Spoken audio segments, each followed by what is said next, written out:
Bismillahirrahmanirrahim. Nahmaduhu wa nasalli ala rasulil kareem. So one person, he asked Hakim Sir Rahmatullah alayhi, that I'm the head teacher or the administrator in Madrasa in Pakistan, probably, or India, not sure. But he says that obviously we have to do muhasaba, and he says, I'm trying to keep my ikhlas and I'm doing it purely for the sake of Allah subhanahu wa ta'ala. And I keep analyzing myself that different circumstances, how would I behave in these circumstances? So I think that if I was to be removed from the head teacher post or removed from the administrator post, I would feel a bit grieved. Yeah. So is that against ikhlas? You following? I'll feel yeah. So he said, you see, you have to remember that Sharia does not demand anything from us beyond our capacity and beyond human needs, human feelings. So he said here that if you feel grieved by removed from a post, this is not against ikhlas, because it's natural. Like, you're doing a job and you had no reason to be removed, and you were doing something, you enjoyed it, you thought it was fruitful, you benefited the ummah, and then you deprive of that or you remove from that, it's naturally going to feel grieved.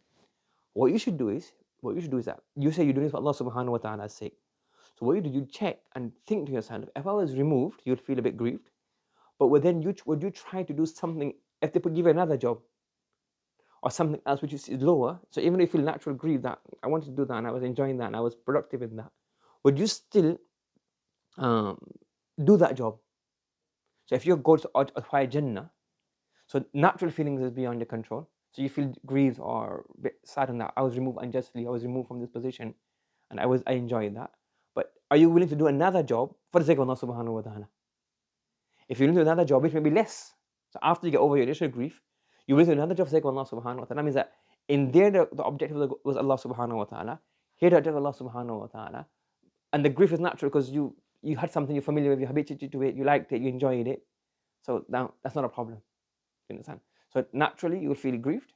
But if you're willing to do something else for the sake of Allah subhanahu wa ta'ala, that means that both are for the sake of Allah subhanahu wa ta'ala, and that grief is something you have, is natural to have that, to, like, you have something taken away from you. So it's like, example, you have like a worldly ni'mah. You lost your book, you lost your pen, you lost your watch. So you feel grief for that.